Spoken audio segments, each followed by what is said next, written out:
Here we are, Tuesday morning. I don't know if you managed to watch it live, Peter, but it was quite an event, wasn't it? Donald Trump in Turnberry, which is one of my favourite places in the world, funnily enough, Turnberry. I used to play golf there when I lived in Scotland pretty much every week. I had a membership, which meant I could go down there quite a lot and get a bit of a break on the fees. It was like a little distant membership thing. And I used to drive down from Glasgow every morning, play golf, and be in the office by 1 o'clock, which was in those days, you know, great because we stayed there till about 10. So a wonderful part of the world. And I think it's particularly apt that Starmer had to go all that way just to be humiliated. And he certainly was. Monumentally. Incredible. I went to the Open at Turnberry in 1994. Oh, right. When Nick the Price Duel won in the it. Sun. Was that the Duel in the Sun one? Nick Price won it by a shot or two from Jasper Parnevik. It was very close on that final afternoon.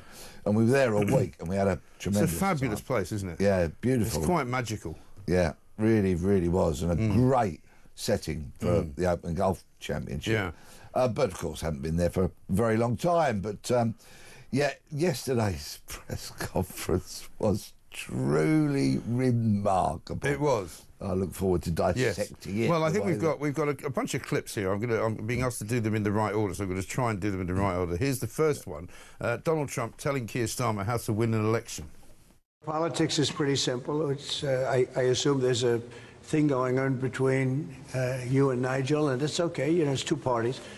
But generally speaking, the one who cuts taxes the most, the one who gives you the lowest energy prices and the best kind of energy, the one that keeps you out of wars. He's kept you out of wars. But the one that keeps you out of wars, you know, you have a few basics, and you can go back 1,000 years, 1,000,000 years, whoever does these things. But low taxes, keep us safe, keep us out of wars, no crime, stop the crime. And in your case, a big immigration component, you know, because I know that your attitude has become strong on immigration, strong on the toughness of immigration. But I think whoever's going to be, I think I won because we had a lousy president, to be honest with you. We had an incompetent president. But I won because I was very strong on immigration. He's just sitting there, isn't he, Starmer? He's just staring off into space, as if, you know, he's not quite sure whether to interrupt, whether to shut up, whether to move. He's just like... It's like he's sat on a skewer. Yeah. Right? And he's like paralysed there. And his eyes are staring. Right. They're unblinkingly staring, as he is quite clearly gripped by fear as to what Donald Trump is going to say next. Yeah. Because the thing about Trump is you don't know. He could say anything. I love the fact that Trump thinks there's two parties in Britain, Reform and Labour. Doesn't say much for Kerry Badenoch, who's coming in later, I'm afraid. Yeah, you might want to point that out to her. I think I may well do. Yeah. But yeah, he's transfixed, isn't he, old Starmer? Yeah, and the man that runs America, thousands of miles away from us, sits down with Starmer and nails all the topics that are relevant to this country, that are concerning the great British public. Yeah. He was absolutely bang on the money. It was a masterclass, wasn't it? Because the thing that's great about when he talks to the media is because he's so familiar with the medium of television, because he's been on television, you know, most of his life, he just kind of holds the room, doesn't he? Whereas Starmer doesn't even hold his own water, for want of a better word. No, it's quite something. And what were those things, just to reiterate? Tax, immigration, crime, and war. And he goes on a bit later on to speak about wind turbines and farmers. There you go, Starmer. That's it. It's quite simple, this political business. The next one is Trump talking about immigration again. If you're stopping immigration and stopping the wrong people, I give my hats are off to you. You're doing not a good thing, you're doing a fantastic thing. So I know nothing about the boats. But if the boats are loaded up with bad people, and they usually are, because, you know, other countries don't send their best. We just signed an agreement to return them, and we've returned 35,000, in fact, under the first year of this Labour government, of people who shouldn't be in this country. So we're very pleased that we're getting on with returning people who've got no right to be here. Europe is a much different place than it was just 5 years ago, 10 years ago. And they've got to get their act together. If they don't, you're not going to have Europe anymore, as you know. So Starmer takes another opportunity there to throw the lie in that he's got rid of 35,000 people, the vast majority of whom went back in November of last year. He hasn't moved anyone since, and almost all of them, apart from 4,000, I think, or maybe 2,500, were voluntary returns. They were not boat people who had come on the small boats and who were being deported. I just love Donald Trump's line, other countries don't send their best. Yeah. I mean, really. Yeah. You know what I mean? It's true. They might He's be bad right, people because other countries don't send their best. Yeah. Well. I mean, I think later on, at some point, I don't know if we've got a clip where he says it, but he talks about them being murderers, you know, rapists, all of the things that we talk about all the time. And Starmer's got nothing to say. If you were standing in front of him in the House of Commons, he would defend his policy to the nth degree. He would call you a racist, but he won't dare to call Donald Trump a racist because he knows he'd get swatted in a second, like the fly that I just killed. Yeah, it is. It's a. Sorry to mention it again. I'm just going to keep going on about it. It's a political colossus. Yeah. With a political minnow. Yes. That's what it was. It really is. And that's how boy. it is. Man and boy. Yeah. I mean, they talk about it in football terms, don't they, when, you know, it was men against boys. I mean, that was men against boys. Let's have a look at the next bit. This is, they're talking about censorship. Check old Starmer out on this one. He's the old... to censor my side? Censor your side. You mean truth? Truth, sir? I mean truth. Is that... Well, I don't think he's going to censor my side because I say only good things. Will you please uncensor my side? Yeah, we're not censoring anyone. We've got some measures which are there to protect children. I cannot imagine him censoring Truth Social. That's more of a very political, and you know, it's been a very big success. Not going to happen. And I only say good things about him and his country, so they say to me, you're making a mistake. I'm going to give my ambassador the job, make sure it's not censored. I had not heard that. There he is. He thinks he's getting in with him. See there? He just starts doing that. A little bit of laughing, you know. I'm not censoring anyone. He's literally locking people up for what they said on Twitter. Well, on that very note, I have an exclusive announcement for you. Oh, go on. Well, as you know, let me just remind everybody watching and listening that squad announced at the weekend. Oh, yes, the elite one. Yeah, the elite one, yeah. Well, nothing elite about it whatsoever, okay? Is going to be called the National Internet Intelligence Investigations Team. Oh, yeah. Okay? Alternatively, NIT. That's a lot of alliteration, isn't it? Yeah. NIT. NIT. It's going to be NIT. Right. We're old enough to remember when NIT was a derogatory term for somebody a bit silly. Or absolutely. This, that, and the other. Just with one eye, though, not three. Yeah. Anyway, they approached me asking me if I wanted to join. So yesterday we had the very first meeting. NIT. It was on Zoom. Yeah, it was on Zoom. NIT 0. Yeah. Well, I cracked a couple of gags during the meeting. Oh, dear. Right? So I'm now the nitwit. Right. They weren't like that. Yeah. And, of course, I wore a suit. Of course. You know, jacket and tie for this Zoom meeting. Yeah. Well, a member of the Police Underdress Society felt that was bullying. Yeah, of course. Right, so I had to take my tie off. Yeah. Right, it then went on and it just descended. It went from bad to worse. I pointed out that, obviously, why I'd been employed for this squad is because I've got my finger on the pulse. Yeah. Okay, somebody from the Police Disability Association piped up and said I was being prejudicial to people who were born without fingers. Or without a pulse. Yeah, well, no, that was when somebody from the Police Bereavement Association piped up and said I'm being prejudicial against people who don't have pulses, right? Yeah. So, and it went on from there. Then somebody from the Afghan British Born Association, otherwise known as ABBA, right? They piped up, right? Because I'd pointed out that Afghans, Sudanese, Iraqis and all that. They said that I was being prejudiced against Afghans. Right. Then by this time I'd had enough. You're not getting a lot done, really, are you? No. And I said, they're only coming here for the money anyway. And that's got me another complaint. So I'm not really sure whether I'm going to stay on this squad for very long.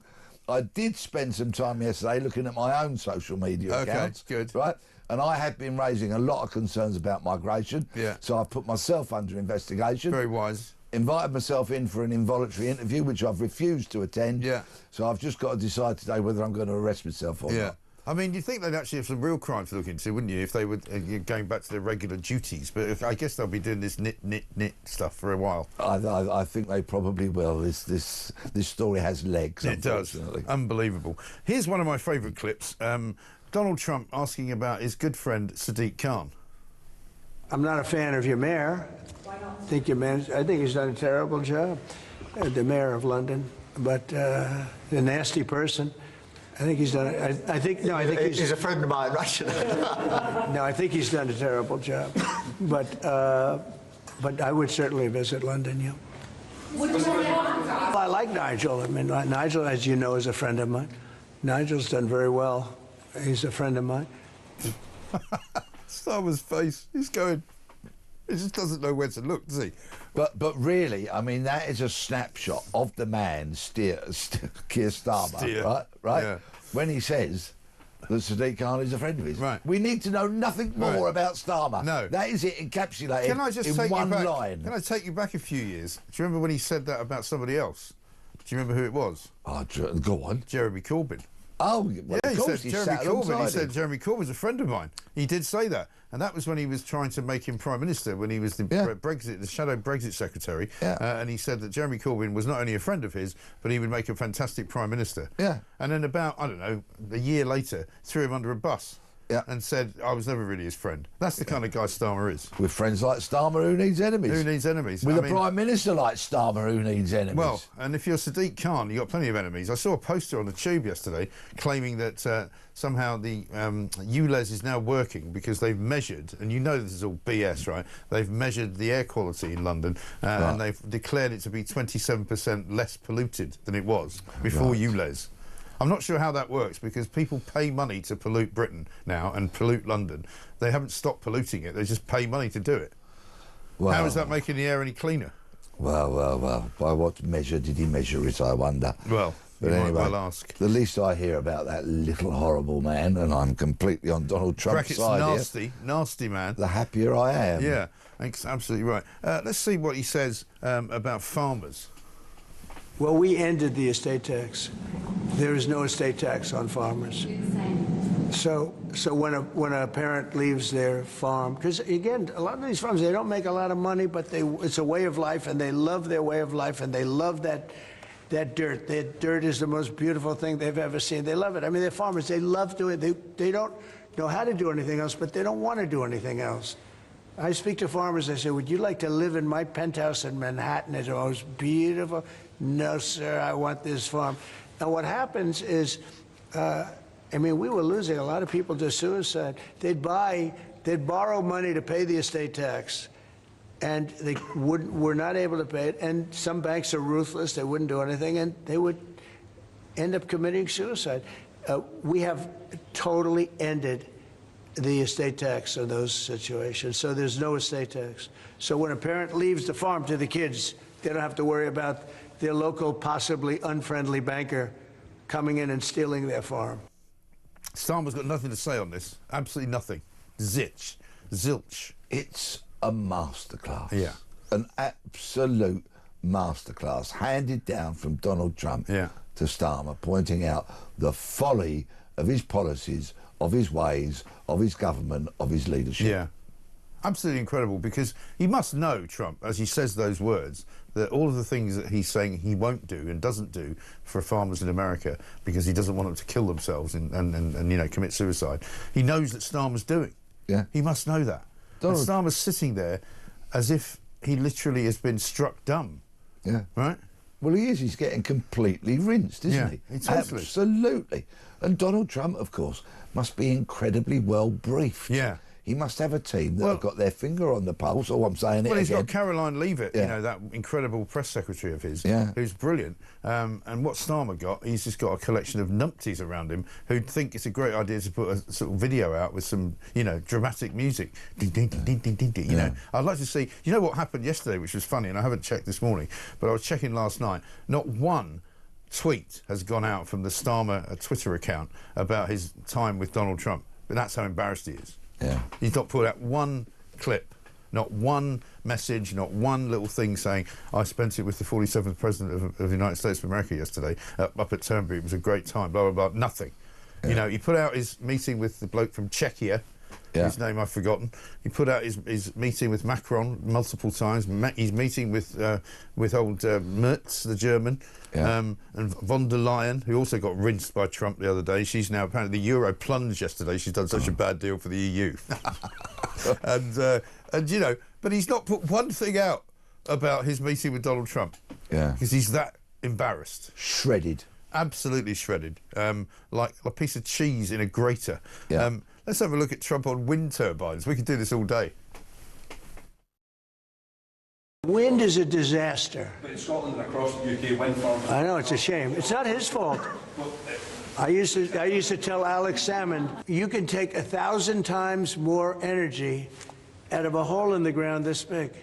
This big. It's called oil and gas. And you have it there, the North Sea. This big, that nobody would even see.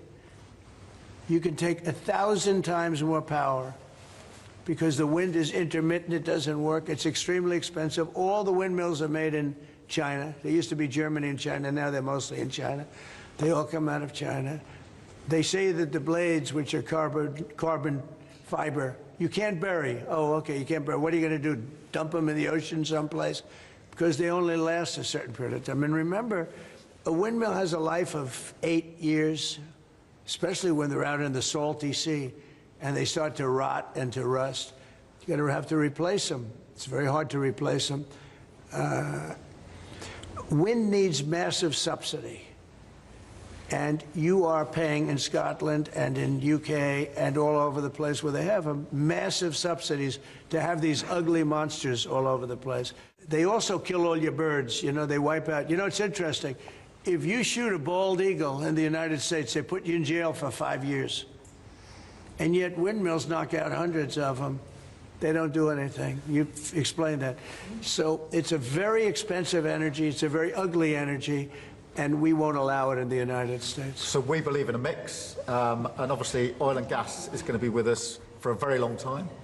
And that'll be part of the mix. But also wind, solar. The mix. What mix is he talking about? They're trying to shut down oil and gas. He hasn't told mad Ed Miliband that it's a mix, has he? Ed Miliband doesn't think it's a mix. Imagine what Miliband must have been doing when Miliband's he was going, watching that. He's in the back room tearing his hair out. They won't let him out. He's probably like in a straitjacket. Because, again, totally disingenuous from Starmer, trying to make out that, oh, yeah, we kind of agree with you, so we're only going to kill 50, you know, beautiful birds of prey. We're not going to kill hundreds of them. He's absolutely right, Trump. You know, wind is a waste of time for anybody sensible. They know that it doesn't work most of the time. Yeah. They know that it works some of the time. But there's no point in investing billions and billions of pounds in it because you don't get any return. And of course, when the wind doesn't blow, right, for this nation, it's a double whammy. Yeah. We get no power through the wind, but what do we get? Lots of boats coming across the channel when the wind doesn't blow. Yes. So no wind is a double whammy for this nation. Yeah, it is, yeah, because you get not only no power, you get a load more migrants. And while I'm on it, we've had 643 in the past 5 days. Crikey. Yeah.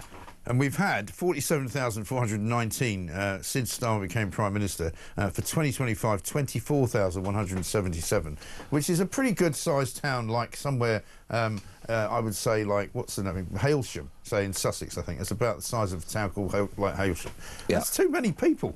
You know, stop them coming, for God's sake. Utterly ludicrous. And look at the discontent it's caused in the length and breadth of the country. Yeah. The utter discontent. Well, I mean, we talked about this yesterday. There's demonstrations going on up and down the land, right? Starmer has yet to address it. The fact that, you know, people in Epping want the Bell Hotel shut down. People in Altrincham want the hotel up there shut down. People in Bournemouth, people in Leeds, Norwich, people in Birmingham, people in in Norfolk. Yeah. You know, it's all going on up and down the land, and it seems as though he doesn't want to talk about it. It's like he thinks if he ignores it, it'll all go away. And instead, what he wants to do, it's front page of the Telegraph today, is talk about, you know, getting statehood for Palestine.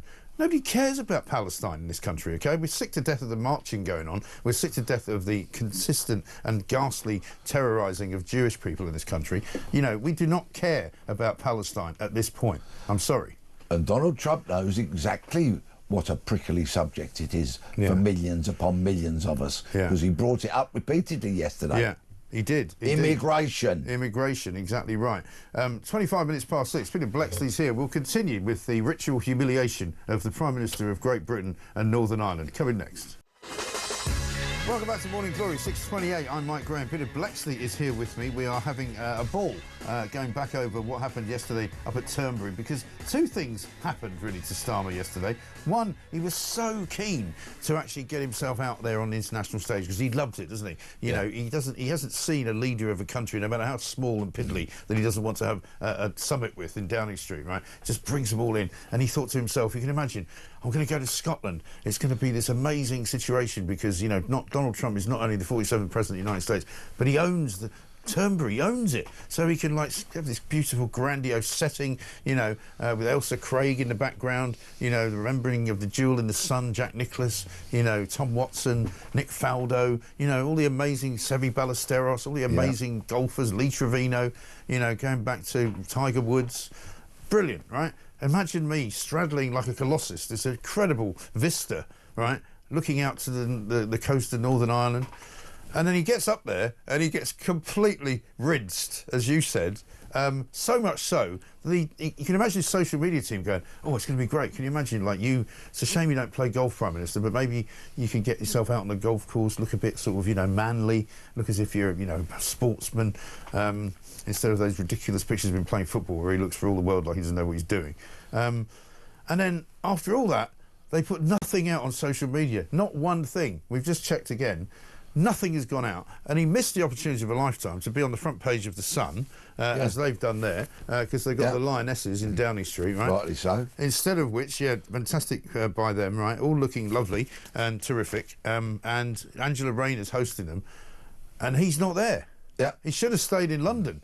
Yeah. He wouldn't have had his arse handed to him, and he could have had a nice picture with the winning England ladies Euros winners. But I wonder if he was watching on Sunday night, and if he watched immediately after the game, when first of all the remarkable goalkeeper, young Hannah Hampton, was interviewed, and she said immediately after the game, and the question was something like, the resilience of the team, you never know when you're beaten, you never give up. Why is this? She said, we've got English blood in us. Yes. English blood in us.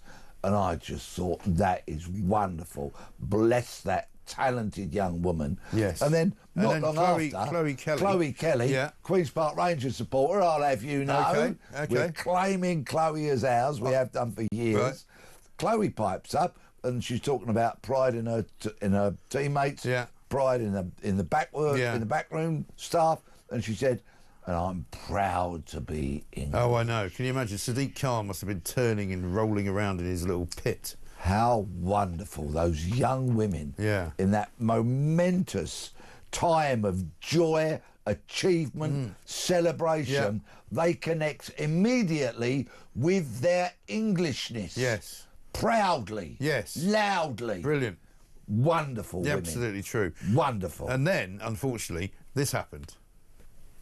Fantastic to see you all, and welcome to Downing Street. Yeah, it's lovely here. And I just wanted to say a huge congratulations to you and to the whole team. It was an absolutely amazing victory, and you must have felt the eyes and ears of the whole country on you last night. Thanks for supporting us. You were there at the Euros in 22 in England. Yesterday you joined again with your family. You made history so many times over last night. Thank you so much for having us. Fantastic. An honour to be here. Bye-bye.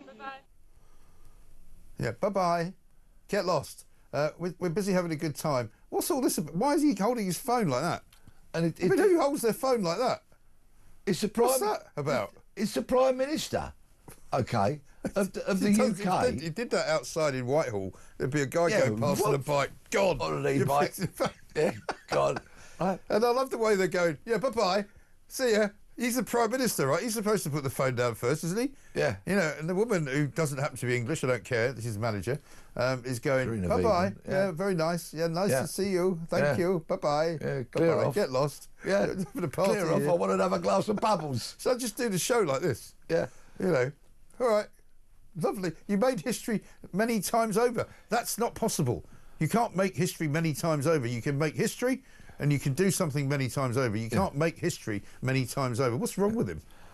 I travel a lot. I travel a lot. You know, when I'm researching. Not as much as David Lammy. No, that's true. He's in Australia at the moment. Is he? Yeah. Oh, thank goodness we haven't heard from him for a while.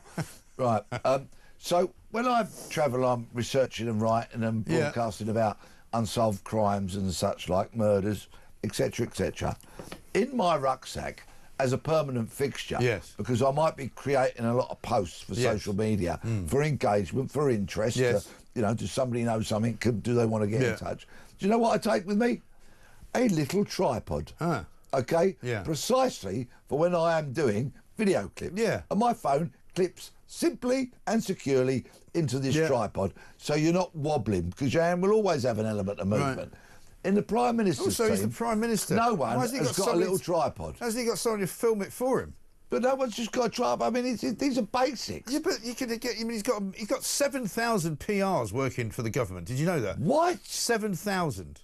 I'm not joking. That includes all of the ones that work in the civil service in various departments. But 7,000 public relations workers who work for the government, right? Who put out the message that they give out every single day, right? Imagine that. So you couldn't find one to hold the bloody phone for him. Please, please, please give us a department of government efficiency. How can we have 7,000 people working in public relations for the government? Well, that is scandalous. I mean, not one of them's doing a good job. Utterly scandalous. Not one of them's got a tripod. No. That's for sure. I mean, geez. Clowns. Absolute clowns. Ridiculous. Couple of good comments coming in. Good morning, Mike and Peter. I'm getting worried about the amount of flies in your studio lately. Perhaps they're drone flies let loose by the new elite police task force, watching and listening to everything you say. Be very careful, says Richard Dudley.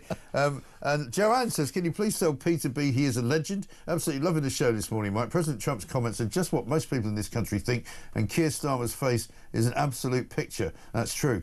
And then Chris says, looking at Starmer's wife looking totally like him out of their league, both an embarrassment to this country.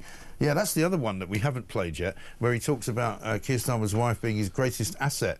She's a great lady, he goes. And I mean, this is a woman who, from anybody else, would probably take that as an insult. You know, how dare you address me like that? You know, I'm a feminist. I'm a woman. I do not wish to be treated as somebody's wife. I mean, she only shows up when she feels like it, doesn't she? She really didn't look like she was enjoying herself, did she? No, really didn't. She really didn't. This from Tim from the London Borough of Bromley. Great start to the show, Mike. Wonderful performance from President Trump, who succinctly analysed all the key points while two-tier Keir waffled, fibbed and stumbled and looked small. Cab for Penfold. I mean, I was getting messages from mates of mine who live in different countries around the world saying Starmer just looks for all the world like Trump's puppet or like some ventriloquist dummy. He's just sitting there literally saying nothing through most of the conversation. Yeah. But let's remember, again, and I may have mentioned this in the past, Starmer essentially was a civil servant. When he worked for the CPS... Yeah, he wasn't really a barrister. Even though he climbed to the top of the tree as Director of Public Prosecutions, he was a civil servant. Yeah. That's what you've got. Yeah. He does not have life experience, of course, with the media, like Donald Trump has got, who's vastly experienced when it comes to camera, public speaking... and the such. Well, he controls them, doesn't he, rather than being controlled by them? Yeah, exactly. Right? He kind of dictates the agenda. Of course he does. And Starmer just follows. He's a follower. Just sits there. Here's one from Marco in Swindon. Morning, Mike and Pete. Here I am so happy this morning knowing that Starmer got absolutely grilled. I don't think even George Foreman could have done a better job. Well done, Donald Trump. Keep up with the truth. And one from Dave in Aberdeen. Morning, Mike. You're finally showing your true colours this morning. That fly had a right to a family life, and now you've cruelly cut it short. I mean, I'm sorry. Sometimes you have to do these things. The inner Buddhist in me is not very happy with you, Mike. I'm sorry about that. Yeah. I'm really happy, though, because the bloody thing used to fly around like here, right in front of me, like that. Literally, like all through the show. Yeah. And I thought at one point I was going to fly into my mouth. Yeah. You don't want that. No, there was an old lady who swallowed a fly. Yeah, I don't know why she swallowed a fly. Anyway, listen, we've got a few other stories to talk about, and we shall do so, but we're going to keep doing the Starmer humiliation because it's just too much fun. Let's get a voice note from Steve. Steve from Barnsley. A little clip you heard with Trump advising Keir on how to win an election. Every pointer Trump suggested, Keir and his crony government have done and are doing the absolute opposite. What a bunch of wallies. Yeah, I'm afraid so. Starmer schooled is what it says there on the screen, and that's entirely right. And look, and I don't know what the deal is with Mrs. Starmer, but, you know, she disappears for months on end and then sort of shows up every time there's a bit of glamour to be had. You don't need to think that in any way she's just hankering for a bit of the public spotlight, do you? Well, she looks thoroughly miserable to me. She really does. Well, she's married to Keir Starmer. I mean, you'd look miserable as well. Yeah, very true. Yeah. And she doesn't come across as an asset to the Prime Minister, really, does she? Or to the country. Or the nation. No. Yeah, indeed. No, she's not up to much, really. I suppose I'll get into trouble for saying that. Never mind, don't care. 6:39.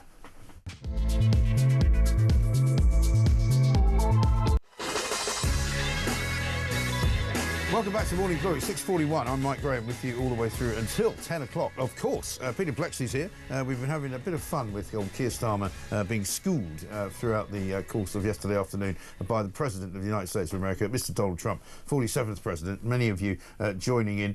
Morning, Mike and Peter. That was box office stuff. Absolutely brilliant, getting Starmer put in his place and told how to do his job. Absolute class. And from Kent, Mike and Peter, 2 words: go Donald. So enjoyed listening to Trump and seeing Starmer squirm in the headmaster's office. It's payback.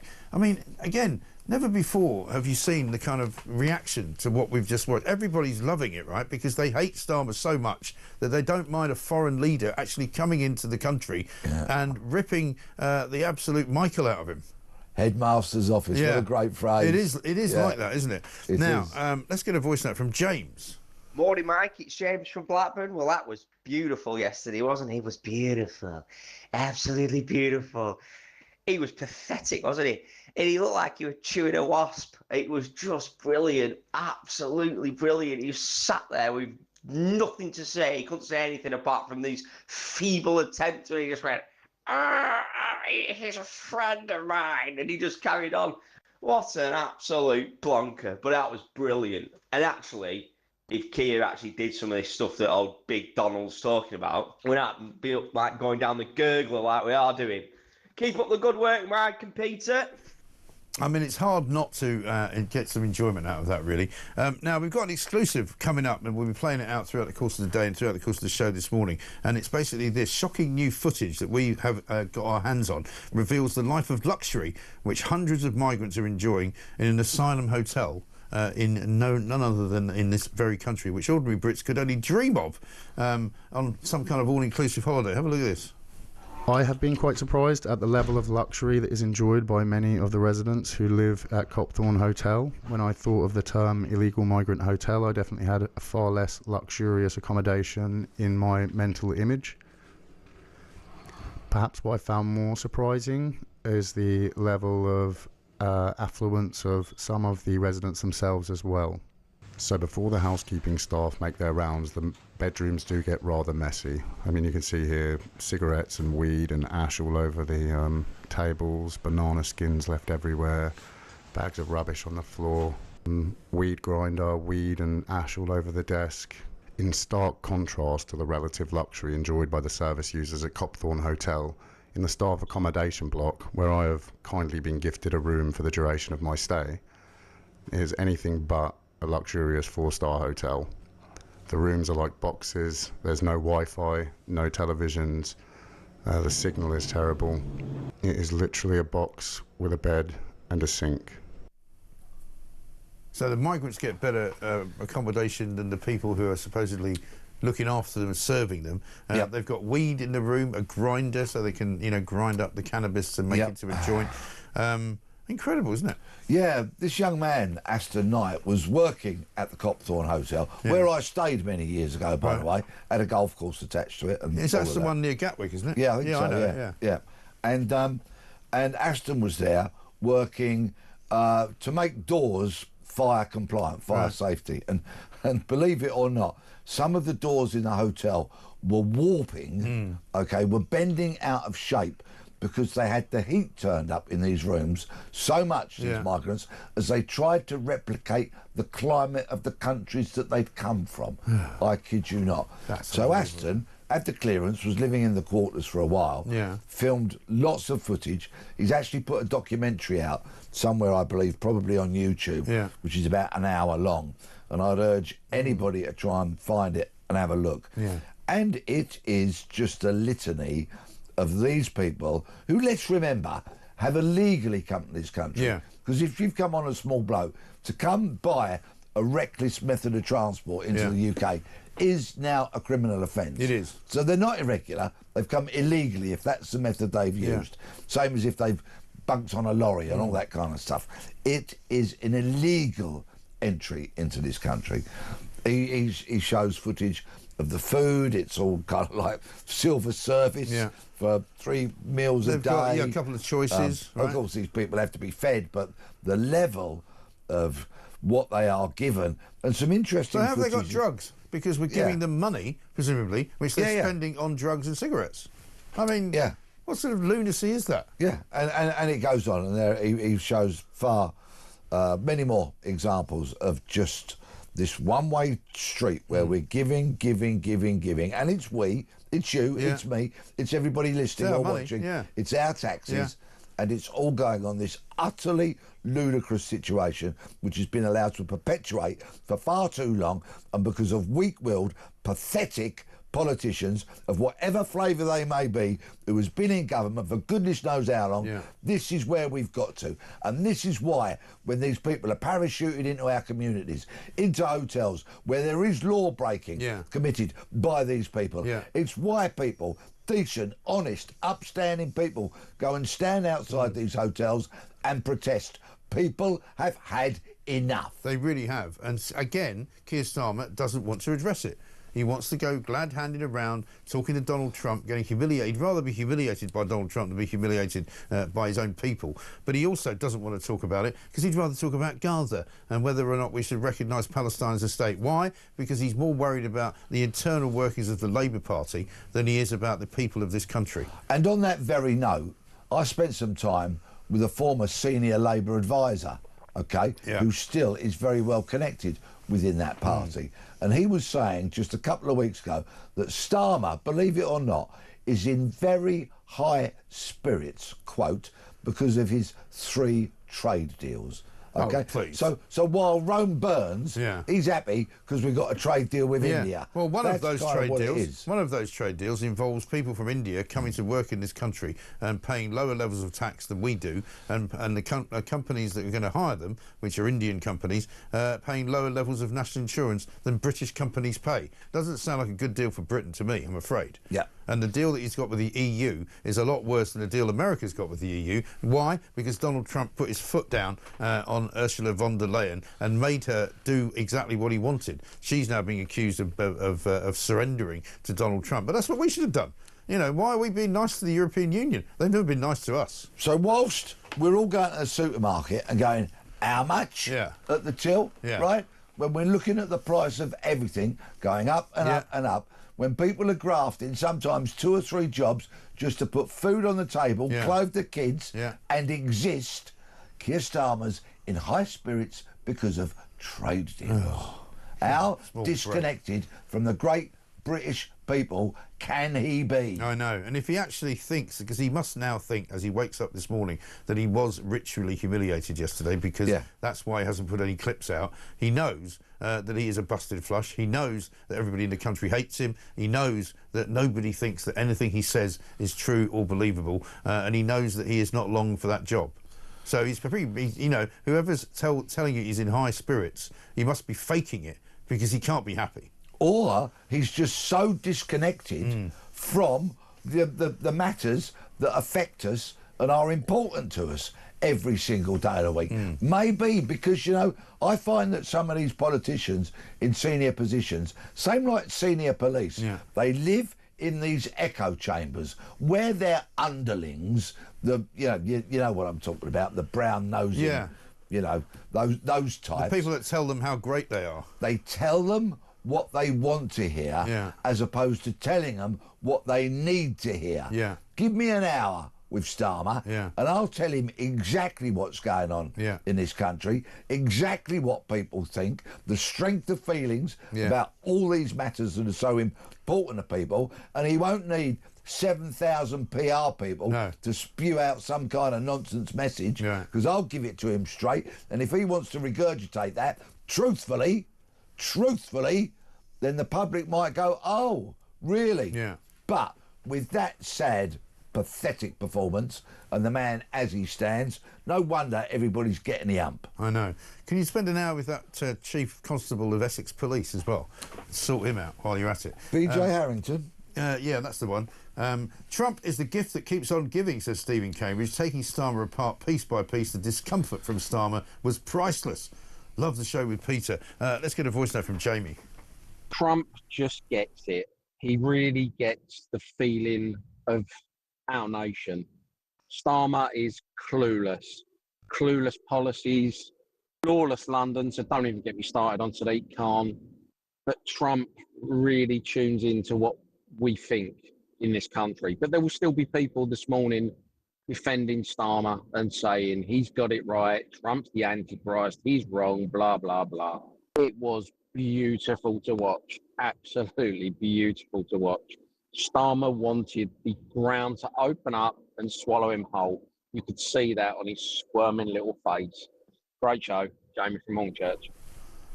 Absolutely right, Jamie, thank you. Just checking back onto the old Starmer video clip machine on his Twitter. He's still got "Making Britain Fairer for You" as his top tweet, the pinned one. Fairer for you? Yeah, which he put out on the 4th of July, right? And then, then you get the one where he's holding the phone up, going, talking to the Lionesses. Back-to-back tournament wins, inspiring the next generation, history makers. Then he goes, champions, another Lionesses one, another Lionesses one, another Lionesses one. And then Israel, Gaza. The comprehensive economic and trade agreement that he signed with somebody, with India. And then it's India, and then it's India. And then he says, this is my favourite, actually. This is from 4 days ago. We promised 1,000 more GPs this year. We've delivered double that. 2,000 new GPs hired, delivering millions more appointments and making sure the NHS is there for everyone. They're on strike, right? And it's community noted, this particular one. And it says, actually, it's wrong to say that they've delivered 2,000 more GPs. The net gain is approximately 600.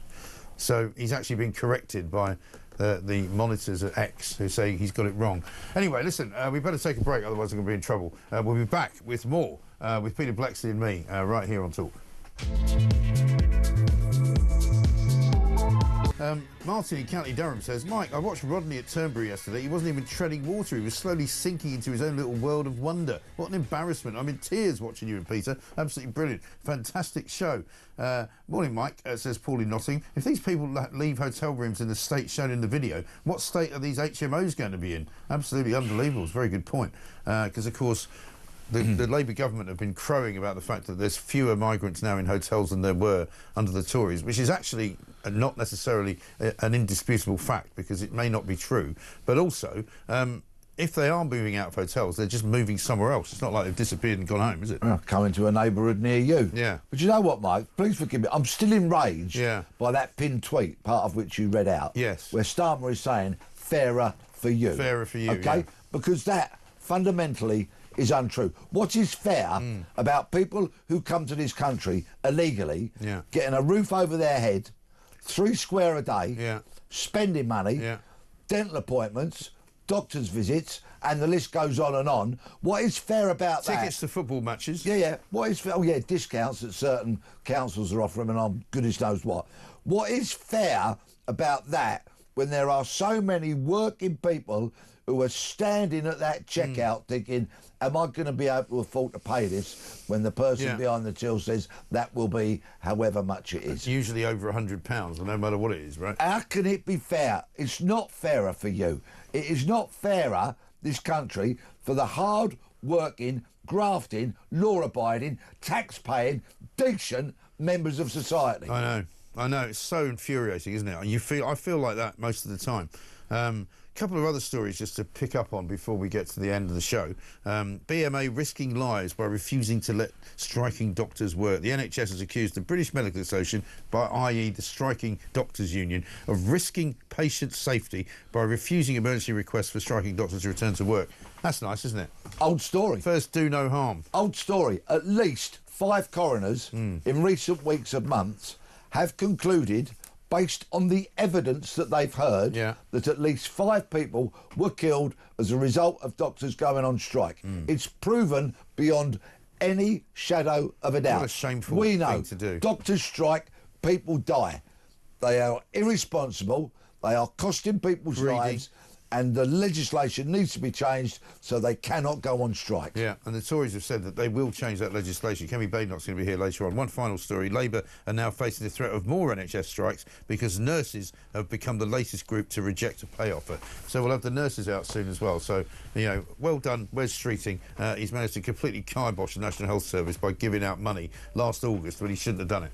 And I can guarantee that a member of your audience right now has had their operation cancelled in the last 5 days, and consequently their pain, their discomfort, their frustration has been extended courtesy of striking doctors. Shame on them. Absolutely right. Peter Bletchley, great to have you as ever. Thank you very much indeed.